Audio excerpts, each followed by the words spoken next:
Hello, नमस्ते प्यारे विद्यार्थियों और प्यारे दोस्तों। आप सभी का स्वागत है me and my two class के अंतर्गत। और यहाँ पर अभी इस वीडियो के अंतर्गत मैं आप सभी को बीए सेकंड सेमेस्टर वालों के लिए अर्थशास्त्र में वो इम्पोर्टेंट और शानदार प्रश्न देने जा रहा हूँ जिसकी संभावना आपके एग्जाम में पूरी पूरी है।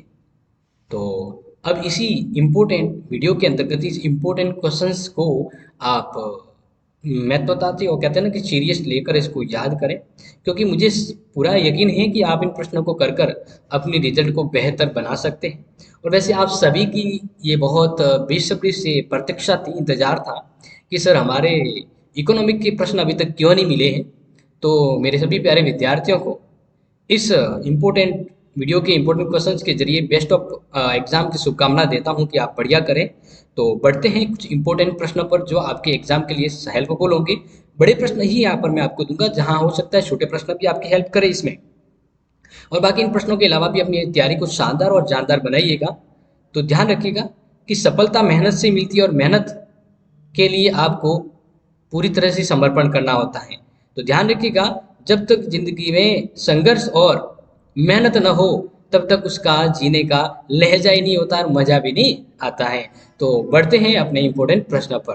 तो देखिए प्यारे विद्यार्थियों, जैसे कि आप सभी को कहा है कि इंपॉर्टेंट है, और यहाँ पर देखो पहला प्रश्न जो आपको दे रहा हूँ वो है समष्टि अर्थशास्त्र के महत्व और क्षेत्र का वर्णन कीजिए। अब छोटे प्रश्न में इसकी अर्थ परिभाषा भी पूछी जा सकती है।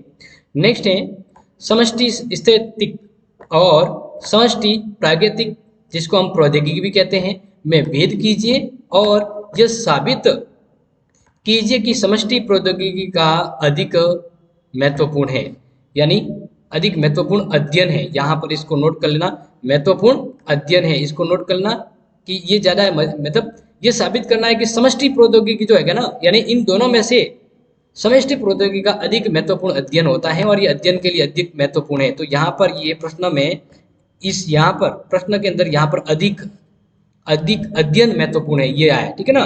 नोट कर लीजिएगा, इधर अधिक अध्ययन महत्वपूर्ण है, तो यहाँ पर अधिक अध्ययन लिख देना जो मिस में से इस प्रश्न का। क्वेश्चन नंबर थर्ड देखिए, राष्ट्रीय आय के माप की विधियां कौन कौन सी है समझाइए। राष्ट्रीय आय के माप की विधियां, यहाँ पर विधियां लिखा है या विधियां कर ले, विधियां कौन कौन सी है समझाइए। Okay, the next important question आपके लिए है कि राष्ट्रीय आय का महत्व बताइए तथा राष्ट्रीय लेखांकन में पर्यावरण किस तरह संबंधित है समझाइए। नेक्स्ट क्वेश्चन आपके लिए फिफ्थ जो रहेगा प्यारे विद्यार्थियों, प्रभावी मांग तथा समस्त मांग कीमत से क्या अभिप्राय है, व्याख्या कीजिए। प्रभावी मांग तथा समस्त मांग कीमत से क्या अभिप्राय है, व्याख्या कीजिए। इंपॉर्टेंट प्रश्न है। क्वेश्चन नंबर 6 आपके लिए, केन्स के आधारभूत मनोवैज्ञानिक नियमों को स्पष्ट कीजिए। केन्स के अनुसार आधारभूत मनोवैज्ञानिक नियमों को स्पष्ट कीजिए।